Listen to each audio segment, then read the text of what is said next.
Hello, viewers, listeners, and creators. Today I'll be talking to you about the history of animation.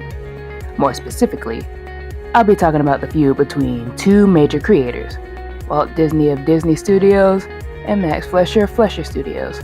Let's begin, future creators. In the years between 1920 and 1940, the US was in the middle of a crisis, the Great Depression. Many people needed some form of entertainment to help get through the grim times. This started the golden age of animation. If asked who was the pioneer for animation, what would your first guess be? Disney, right? No, the real pioneer for animation was a man named Max Fleischer, the co-creator of Fleischer Studios and some of our favorite characters like Betty Boop and Pop-Pop. Disney's fame and success had completely wiped away any idea that Max Fleischer was the drum major for the band of animation. Many of you may think, really? Or, it couldn't have been intentional. But are you really sure about that? Disney and Fleischer Studios were always at each other's necks, trying their best to get a lead on the other. Disney was probably upset that they didn't gain credit for pioneering the golden age, so they started placing fake implications in the minds of fans to make it seem like they did. It has been stated that Walt was a master of marketing and has taken ideas and stories from other people and making them his own. One such example, The Little Mermaid. The story was originally written by the Grimm brothers, but was changed and turned into a movie. Then there are other movies like Snow White, Sleeping Beauty, Cinderella, and Pinocchio. They all weren't originally his ideas. That's not to say that Fleischer didn't do it either. He took the story that they made and made it his own by taking out the key parts in their story and adding his own parts to this story. Fleischer started animation with his brother, Dave Fleischer, in 1914. He created rotoscoping as well. This allowed people to trace over live images to make a realistic-looking animation. Soon after this, he started his first animation series known as Out of the Inkwell. Around when all this was starting, Walt was still a teen. They made their first cartoon shorts that synchronized with their sound. They made their debut in 1924 and the shorts were called Song Cartoon, which featured his character Coco the Clown.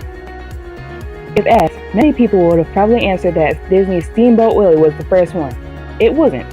They made it in 1928, 4 years after Fleischer's cartoon.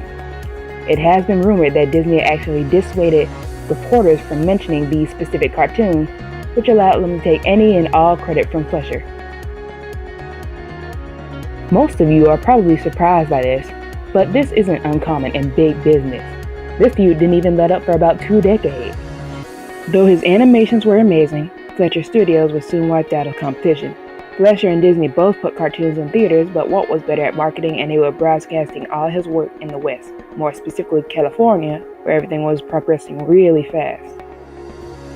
Fleischer was soon left as nothing more than a ghost. Even though there is such a sad feud between the two excelling companies, this feud led to something much more. During this time, more cartoons and animations popped up. The Looney Tunes started in the 1930s, then Tom and Jerry came out in the 1940s. As time went by, more cartoons popped up. The Pink Panther, Courage the Cowardly Dog, SpongeBob, Fairly Odd Parents, Jimmy Neutron, Danny Phantom, and many more cartoons popped up. This can go on for hours. We all want a good laugh, and these cartoons gave it to us.